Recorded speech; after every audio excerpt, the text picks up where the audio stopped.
Hello, I'm Dawn. Welcome to Cyprus and to my channel.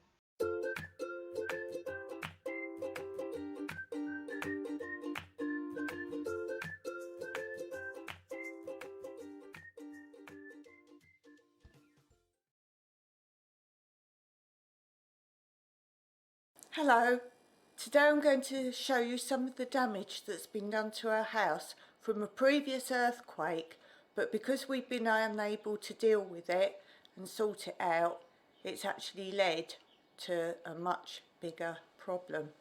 But first, before I show you that, I'm going to give you a little bit of information about earthquakes in Cyprus.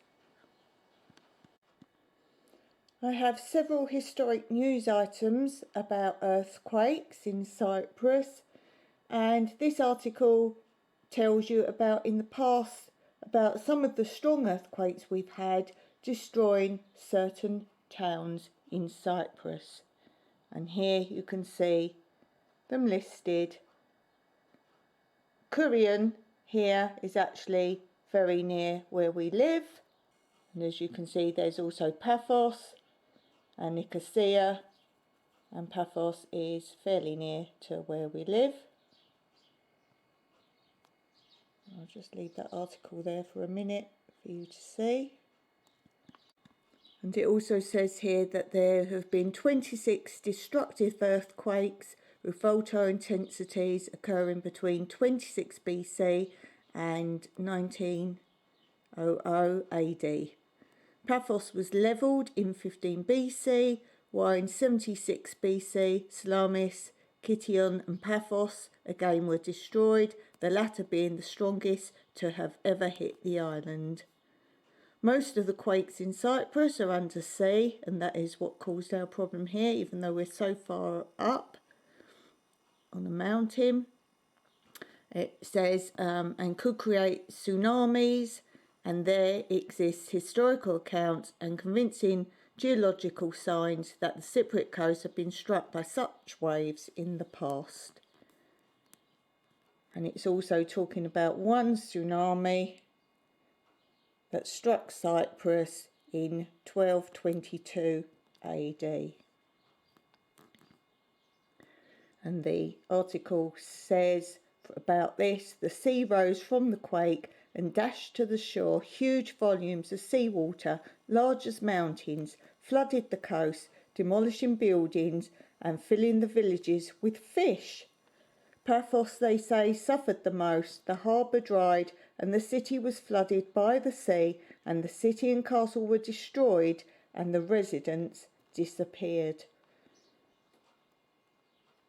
So there is an area very near us, a village I'll show you across the way from us called Pearson, and this is one of very many areas where if you get a good estate agent such as we did, they tell you do not buy there as this is in the fault line.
Here is a list. They list of catastrophic and damaging earthquakes between 1896 and 2006. So we start on the 29th of 6, 1896, and the reading was 6.5, and it says damage in the area of Akrotiri and Episcopi. Then we have the 5th of the 1st, 1900, and the level was 5.7. Small damage in Mesosauria. Then we have 23rd of the 2nd, 1906. The level was 5.3. Small damage in Limassol and Colossi. Then we have the 18th of the 2nd, 1924. The amount was 6.0. Small damage in Famagusta. 13th of the 2nd, 1927. 5.0. Small damage in surrounding Limassol villages. 9/5/1930. 5.4. Damage in Paphos. 26/6/1937. 4.7. Damage in southwest Cyprus. 21/1941. 5.9. Severe damage in Paralimni with 24 injured and many houses collapsing. Limited damage in the districts of Kyrenia, Nicosia and Larnaca. 10/9/1953, 6.1. Destructive damage in Paphos with 64 people killed, 200 injured and 4,000 left homeless. Many houses were destroyed in 158 villages. The main earthquake was followed by many aftershocks which caused additional damage. 15/9/1961. 5.7. Small damage in Larnaca. 28/3/1984. 4.5. Small damage in Larnaca. 23/2/1995. 5.7. Destructive earthquake in Paphos with 2 dead. Many houses collapsed in Pano Ardiles and Milieu. There was also damage in Peristeronia, Steni, Gialia, Argaka, Pomos, Pyrgos, Lefka, Neokorea, Lachi and Polis. 9/10/1996. 6.5. Very strong earthquake in the southwest of Cyprus. 20 people were slightly injured and 2 lost their lives from indirect causes. Limited damage in Paphos and Limassol. And the last one listed at the point I got this is 11/8/1999. 5.6. Strong earthquake with the epicentre close to Gerasa caused damage to the buildings in Limassol and its villages. 40 people were slightly injured, mainly due to panic. Many aftershocks followed. And we have since had other earthquakes here, and now I will show you the damage. I do have another article here, Paphos shaken by strongest quake for 16 years. And this was, I wrote 2015 in May. It says, goods flew off shelves at Paphos supermarkets during the earthquake, but no human casualties were reported.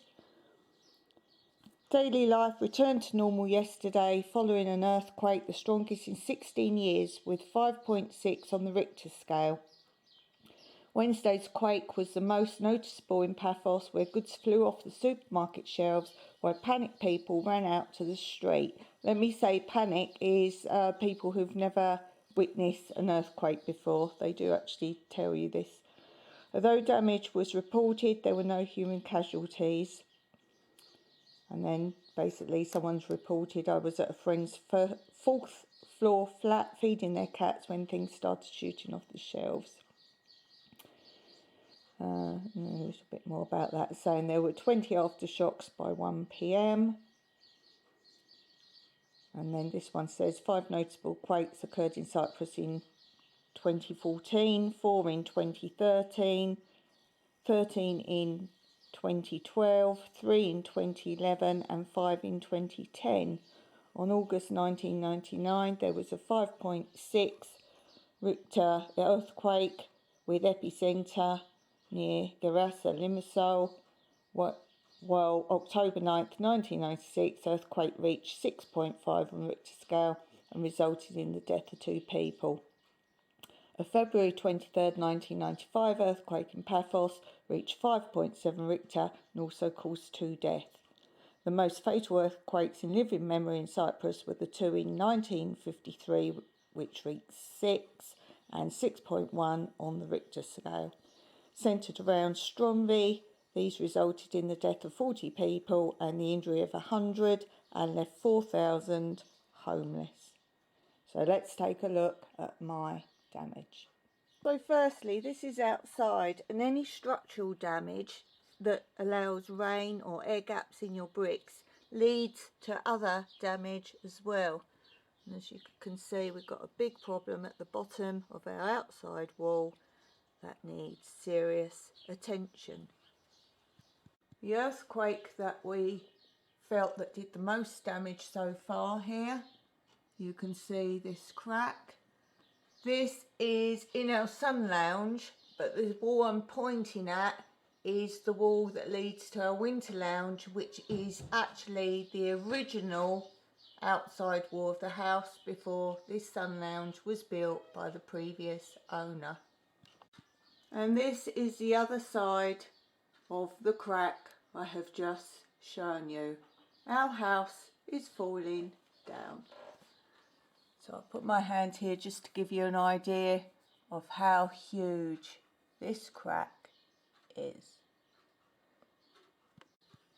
I can't reach this. This is the ceiling. And it's the shaky camera work while I try and point it up to you. So this is the smallest part of the crack. And as you can see, it's very big. It caused glass to break. This is in the doors. And I've shut the door a little bit so you can see it against the wood of the frame. But as I said, the most devastating damage is because we are unable to repair. This is our bedroom, and as you can see, the curtains are shut at the end because I can't bear it. I might have a happy frame of mind on all my videos, but who knows what goes on inside. So this is the actual wall. As you can see, there's mould, but this is nothing. So again, the cracks go up to the ceiling, and due to the cracks, all the plaster and damp has got in. This lintel needs to be replaced. This is still nothing. I'll open the curtains to give you more light, and then you'll see why I keep the curtains closed. Basically, this wall is now falling down from where it supports the ceiling. And why are we not insured to get it fixed? Well, there were circumstances, as happens to all, and first thing was Mike's mother died. Nobody was paying for the funeral. She hadn't left anything. She always said she had no money. So although all the other relatives were working, but we were not working, and ended up our only savings paid for his mother's funeral. Of course, in such a time of grief, he's not going to argue the toss, and he wants his mother buried. And then our very last bit of savings went on to other circumstances, such as replacing our batteries, which is a whole nother story as to why we still don't have batteries, but we don't have the money. But that's Mike's story to tell. and then with no money left, we had a major bill for our car to keep it running, which, as you can appreciate, living in the middle of nowhere, although we try not to use it often, we do need to have a car running. So we had no money to do that. So what did we do? Well, we had to use our insurance money for the house. So we had to use the insurance money for the house, and obviously not working since, we've never been able to pay the house insurance. So we do have a bigger window, as in vertical or portrait, that we want to put here instead. And we need to take all these bricks out and replace them. We can't afford any more bricks. So Mike's going to have to try to get all of them out without breaking them, because we need every single one again. And this is one reason we're trying to get our Airbnb finished, so we can actually move in down there, because this whole wall will need to go and we will need somewhere to stay. It is summer, but we will have no wall and no roof. And look, this is the problem. This is what we're living with in our bedroom.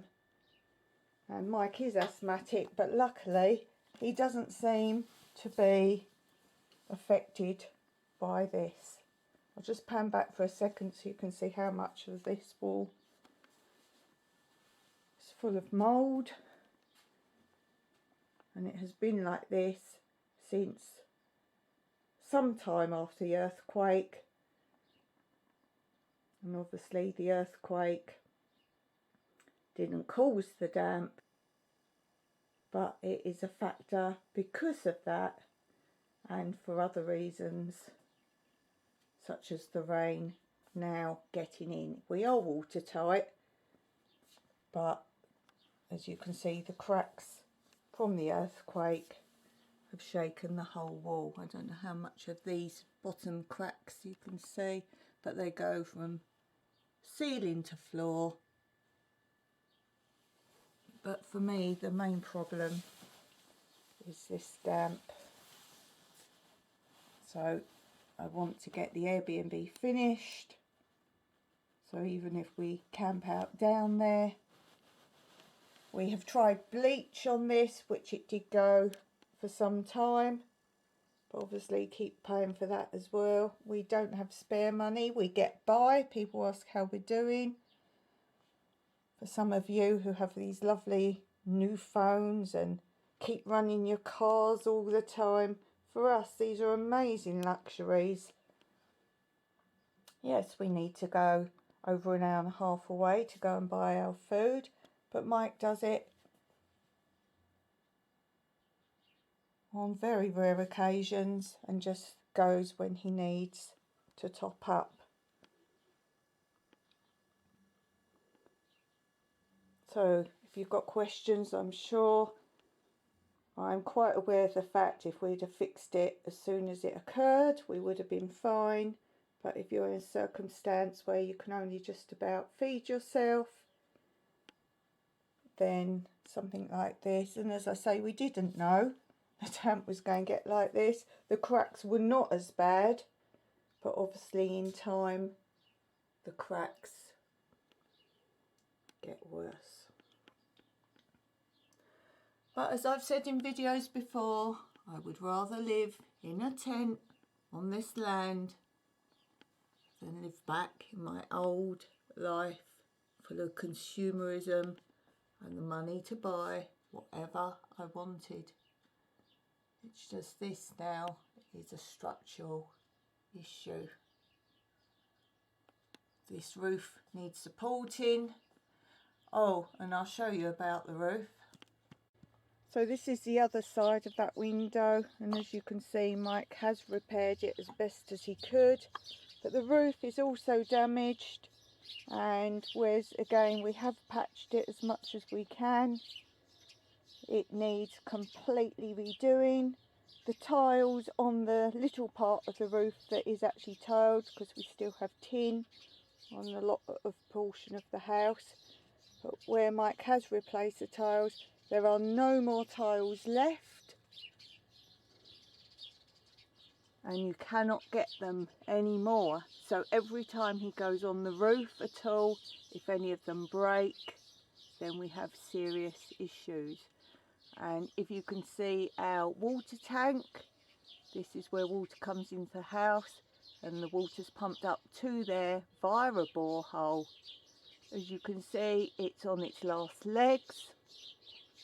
It has strapping round to try and hold it together. At any day this is going to go, and the type of stand that it's on, I don't know if you can see, but that is the wrong type of stand for a new water tank, so we will have a cost of that as well.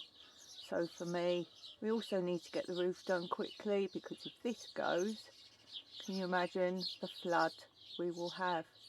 You can see how much it bows. Look at that. But again, money is a bit of an issue. So the structure of the roof, when Mike changes it with the new tiles, he's actually going to have to restructure the shape of the roof because of where the metal and the tiles reach. I'm sure he can explain more of that to you in another video on his channel. So this is our driveway to show you how our kitchen area, which was an extension done by the man who lived here prior to us, is still tin, and the original portion of the house is tile. As I say, these tiles you can't get anymore, so anytime we have to go on the roof to service anything to do with the tank or the hot water panels there, if we break one we have no cover. And can you see the different angles from the tin to the roof? So Mike's got to take all that down at some point and change the pitch of the actual main roof, because if he just extends to this kitchen one, there is a drainage problem with the pitch that he wants to continue on.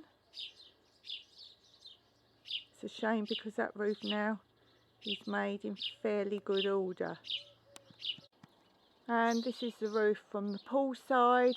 Again, as you can see, the long dark piece is the roof from the main part of the house, and then the sun lounge, again, which was an extension put on by the man who lived here before we moved in, is a completely different height.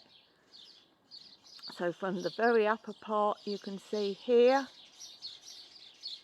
the next part of the roof here needs to be made to join here, which will stop any leak problems here between the two. As I say, Mike's done his very best with no money to at least seal as best as he can, but obviously the earthquake caused some problems there as well, but we need to redo it properly. So I'm just showing you this video more than anything, one, to explain why people keep saying, why don't you just do this, i.e. fix things. And when you have no money, seriously no money, you're just enough to get by, this is fine. But as you can see, it's not that we got rid of all our money and didn't leave ourselves with anything. There were other circumstances that I haven't mentioned, plus the ones I've told you, where, as you say for a rainy day, those rainy days were major storms, if you like. And so there is now no more money. And as I say, due to COVID as well, we now, as we were trying to slowly recoup the money, although at first we were putting it back into building more Airbnbs, therefore to sustain our longevity, and as we were trying to put any money earned from Airbnb back into making more Airbnbs, therefore to build up a bigger nest of money, circumstances came along with COVID, which meant we obviously now can't. So any money we get, we are still trying to finish those Airbnbs, so A, we can move in there, B, we can save up for this, but by having the 2 Airbnbs finished that we're now working on, we can actually still rent one and move into the other while we're doing works here. I'm no longer, for the foreseeable future, doing the Airbnb in my house, which was our original bed and breakfast in a spare room in our house, because if I haven't been out because of COVID since March of last year, because I have serious immune problems, then I don't want people staying in my house. So I just thought I'd let you know as to how some of our money disappeared. Obviously building the building that is the old derelict donkey stable, that took up a lot of money anyway, but for us it was future-proofing our own lives, that we could always put somebody in there to care for us, to live there on the land. So we're finished on a happier note. If you want to know what's going on in the pool, look at Mike's channel. That's another issue, but Mike's telling you all about that on his channel. There's Colin. There's Fossil. Hey Fuzzy. She's running away from Colin, she's playing with him. They're getting on so much better now. And they actually lay together. Colin's in a bit of a play mode today. And finally here's Pebbles. So I don't like to be a downy video, but I show you fact and truth. So I'm showing you how it really is. So another thing to always consider when buying in other countries, what is the weather and how is your property built. So although I'm all about positivity, which obviously I am, to be living like this and getting through it, I do like to show you the swings and roundabouts, as we say in England, the good with the bad. So I just thought I'd clarify a little bit about why we don't have money at all. As I say, there are other reasons as well, other things that we've given our money to, but that's for another day. So stay positive, and obviously my next video will continue with my happy life. I'm grateful for what I do have. There are people that are homeless through no fault of their own. I'm just happy to have Mike and be living here. But these are our long-term plans, which hopefully won't be as long as I think they will take to do. But at least we have other building options. So until next time, keep your chin up, keep smiling, all the very best to you, and see you next video.